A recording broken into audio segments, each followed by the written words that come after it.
کہ ہیرا کو ہم نے کسی لڑکے کے ساتھ بڑی گاڑی میں جاتے ہوئے دیکھا ہے۔ دراصل ان کی اپنی بیٹی بھی اسی کالج میں پڑھتی تھی۔ وہ کبھی کبھی اپنی بچی کو خود کالج سے پک کرنے جاتے تھے۔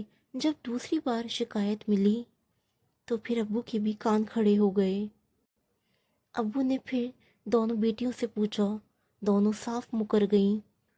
ابو، کسی نے آپ کو غلط بتایا ہے، ہم کسی کے ساتھ نہیں جاتے۔ کسی بدخواہ نے آپ کو بھڑکایا ہے تاکہ آپ کی بیٹیوں پر تعلیم کے دروازے بند ہو سکیں۔ یہ بات سن کر ابو خاموش ہو گئے، مگر ابو کے دل میں یہ بات کھٹک رہی تھی۔ لہٰذا میرا بھائی نصیر، ابو نے اس کو دونوں بیٹیوں کی نگرانی میں لگا دیا۔ وہ روز کالج جا کر چھٹی کے وقت سامنے چائے والے کے اسٹال پر بیٹھ جاتا اور بہنوں پر نظر رکھتا۔ آخر کار اس نے ایک روز ہیرا باجی کو مجاہد کی گاڑی میں جاتے ہوئے دیکھ لیا اور گھر آ کر ابو کو بتا دیا۔ جب آپی اور باجی گھر لوٹی تو ابو انہیں مارنے کے لیے تیار بیٹھے تھے، لیکن امی آڑے آ گئیں اور بولا، جوان بیٹیوں پر ہاتھ اٹھانا اچھی بات نہیں، اس سے ہماری بدنامی ہوگی۔ ان کو پیار سے سمجھاتے ہیں۔ پھر یہ تو ہیرا کی غلطی ہے، نصیر نے ہیرا کو کسی کی گاڑی میں جاتے ہوئے دیکھا ہے، صبا کو نہیں۔ اس بے قصور کو کیوں مارتے ہو؟ ابو نے امی کے سمجھانے پر غصے پر قابو کیا اور ہیرا باجی کو زمانے کی اونچ نیچ سمجھائی۔ ابو نے کہا، میری بات غور سے سن لو اور آئندہ تمہاری طرف سے مجھے کوئی شکایت نہ ملے، ورنہ کالج نہیں جا پاؤ گی۔ صبا تو جی ابو کہہ کر ایک طرف ہو گئی، لیکن ہیرا نہیں مانی۔ کہنے لگی کہ مجھے اسی لڑکے سے شادی کرنی ہے، آپ اس سے ملیے، مجاہد ایک اچھا لڑکا ہے، اس کے باپ کا نام سب لوگ جانتے ہیں، وہ ایک بڑا بزنس مین ہے۔ ابو نے کہا، میں اس بزنس مین کو بہت اچھے سے جانتا ہوں، اس کے لڑکے ٹھیک نہیں ہیں۔ مگر بیٹی بھی وہ تھی جس کو ان کے لاڈ پیار نے سر چڑھا لیا تھا۔ امی نے کہا، ٹھیک ہے، ہم نے شادی تو کرنا ہے تو اس کی مرضی سے ہی صحیح۔ امی نے کہا، اگر وہ لڑکا تم سے محبت کرتا ہے اور سنجیدہ ہے تو اس سے کہو وہ اپنے والدین کو رشتے کے لیے بھیجے۔ فہیم سے اب ہم ذرا غور کریں گے۔ مجاہد اور عباد کے والدین، مجاہد اور عباد کے باپ ایک بہت ہی بڑا بزنس مین اور مغرور آدمی تھا۔ اس نے کبھی ہمارے گھر رشتہ لے کر نہیں آنا تھا۔ اس نے پہلے سے ہی اپنے بیٹوں کا رشتہ ایک اونچے گھرانوں میں طے کر دیا تھا، اور اس کے باوجود بھی ان کے بیٹوں نے کوئی مخالفت نہیں کی۔ ان لڑکوں کی بات سب کچھ ادھر طے ہو چکی تھی۔ ہیرا نے مجاہد سے کہا، امی ابو کو ہماری دوستی کے بارے میں سب پتہ چل گیا ہے، لہٰذا اب یہ سلسلہ اب نہیں چل سکے گا، ابو ہمیں کالج سے ہٹا دیں گے، بہتر ہے اب تم رشتہ بھیجو، کہ ایک ناممکن بات ہے۔ تبھی مجاہد نے ہیرا آپی کو صاف بتا دیا، ہیرا یہ سب نہیں ہو سکتا، ڈیڈی کبھی بھی رشتے کے لیے تمہارے والد کے پاس نہیں جائیں گے۔ اگر تمہیں مجھ سے واقعی محبت ہے تو تم میرے ساتھ بھاگ کر کورٹ میرج کر لو۔ ڈیڈی نے میرے اکاؤنٹ میں اتنی رقم تو ڈال ہی دی ہے کہ میں تمہیں بڑی آسانی سے علیحدہ گھر میں رکھ سکتا ہوں، لیکن وہ کبھی بھی مجھے تم سے شادی کی اجازت نہیں دیں گے، ہمیں ان سے چھپ کر شادی کرنی ہوگی۔ تب ہیرا باجی نے کہا، پھر میرے گھر والوں کا کیا ہوگا؟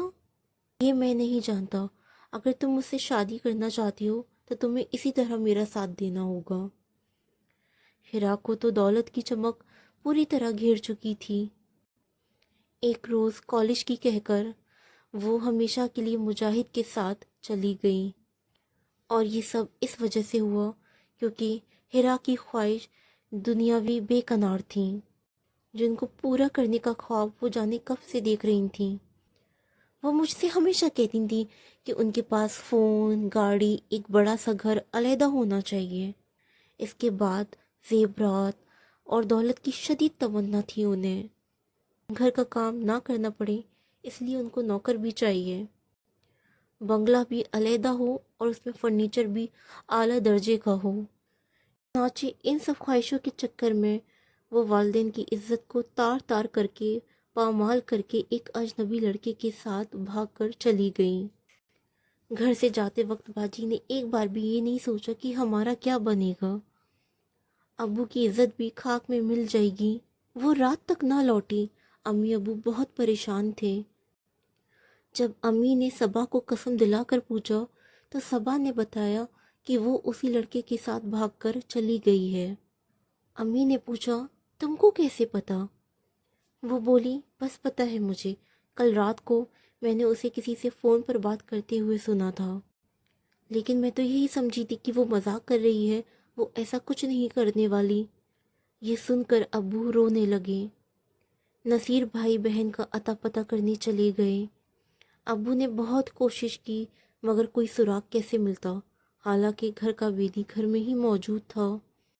صبا کو سب کچھ پتا تھا کہ وہ کس کے ساتھ گئی ہے اور مجاہد کے ٹھکانے کہاں کہاں ہیں، مگر وہ کچھ نہ بولی اور معصوم بنی رہتی تھی۔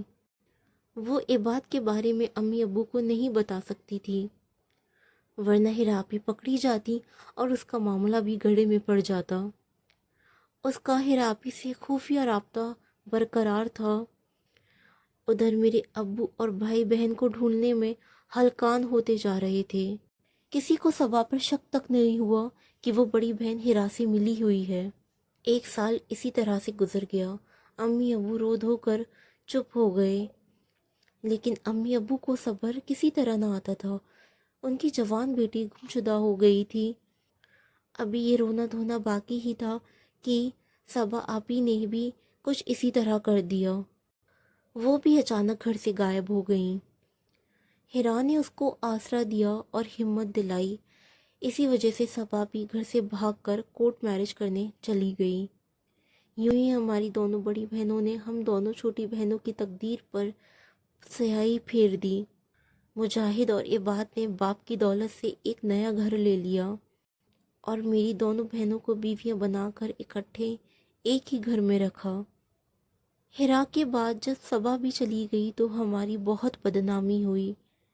ابو کی سب لوگ بہت عزت کرتے تھے، مگر اب محلے والے ہمارے گھر نہیں آتے تھے اور اپنی لڑکیوں کو بھی ہمارے گھر نہیں آنے دیتے تھے، ہم سے بات چیت کو منع کرتے۔ اس صورتحال کو دیکھ کر ہمارے ابو نے گھر بیچ دیا اور دوسرے علاقے میں گھر لے کر وہاں رہنے لگے۔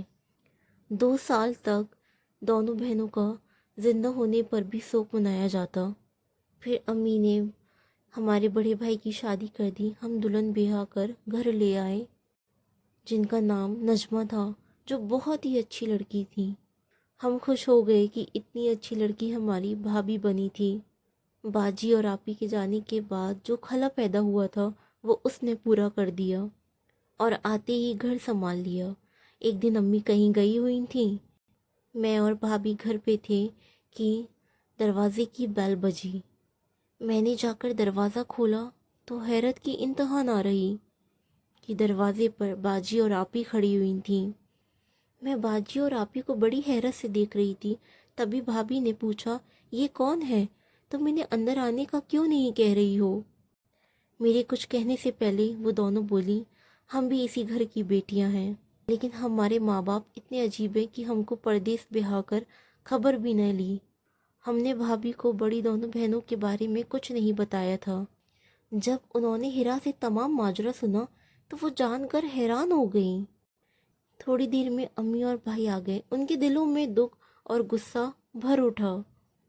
بھائی بولے تم کیوں آئی ہو؟ جہاں سے آئی ہو وہیں واپس چلی جاؤ، ورنہ میں تم کو دھکے دے کر نکال دوں گا۔ کچھ دیر بعد ابو بھی آ گئے۔ کہا کہ اب تم دونوں کا ہم سے کوئی بھی کسی بھی قسم کا کوئی تعلق نہیں ہے، تم دونوں ہمارے لیے مر چکی ہو، یہاں سے اسی وقت چلی جاؤ۔ مگر وہ دونوں نہ گئیں، بلکہ ابو کی قدموں میں بیٹھ کر معافیاں مانگنے لگیں اور رونے لگیں کہ ہمارے کیے کی سزا ہمیں مل چکی ہے، ہم سے نادانی ہوئی، ہمیں معاف کر دیجیے۔ ہوا یہ، جب سیٹھ کو علم ہوا کہ ان کے بیٹوں نے چھپ کر شادی کی ہے تو اس سیٹھ نے اپنے بیٹوں سے کہا اگر تم نے ان دونوں کو نہیں چھوڑا تو میں تمہیں اپنی جائیداد سے لعن تان کر دوں گا۔ وہ بولا کہ یہ کس خاندان سے ہیں، تم انہیں کہاں سے اٹھا کر لے آئے ہو۔ مجھے آگاہ کیا ہوتا تو میں ان دونوں لڑکیوں کے خاندان کی چھان بین کرتا۔ میرے گھر میں اس طرح کی راہ چلتے لڑکیوں کی کوئی گنجائش نہیں ہے۔ ان کو نکالو اور گھر آ کر میں نے جہاں تم دونوں کی منگنیاں طے کی ہیں وہاں عزت سے شادی کرو، ورنہ تم بھی دفع ہو جاؤ یہاں سے۔ سیٹھ نے اپنے بیٹوں کو مجبور کیا کہ کورٹ کے نکاح نامے دکھاؤ۔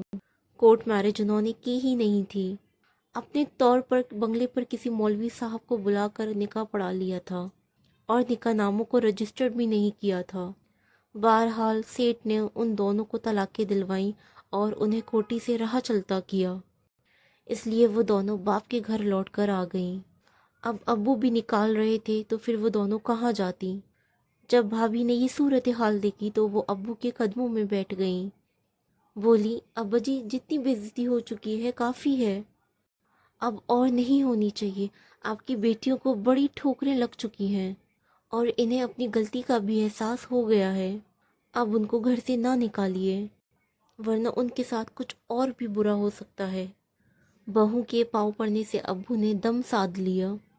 وہ بہو کی بہت قدر اور عزت کرتے تھے، کیونکہ نجمہ بھابھی بھی ابو کی بڑی ہی عزت اور ان کا بہت ہی احترام کرتی تھیں۔ بھابھی نے بھائی کی بھی منت کی جو کسی بھی طرح مان نہیں رہے تھے۔ امی تو ایک کونے میں دل پکڑے ہوئے بیٹھی تھیں، ان کا رنگ زرد ہو رہا تھا جیسے انہیں ابھی ہی دل کا دورہ پڑنے والا ہو۔ بہرحال ہماری فرشتہ صفا بھابھی نے معاملہ سنبھال لیا اور باجی اور آپی کو دونوں کو گھر میں جگہ مل گئی۔ دوستو، یہ تھی آج کی کہانی۔ امید کرتی ہوں اس کہانی سے بہت سی لڑکیوں کو بہت کچھ سیکھنے کو ملا ہوگا۔ یہ کہانی ان تمام لڑکیوں کے لیے ایک سبق ہے جو محبت کے چکر میں اندھی ہو جاتی ہیں اور اپنے والدین اور اپنے سگے رشتوں کا نہیں سوچتی اور گھر سے بھاگ جاتی ہیں۔ کہانی سے متعلق اپنی رائے کا اظہار ضرور کیجیے گا۔ آپ سب کے پیار اور سپورٹ کا بے حد شکریہ۔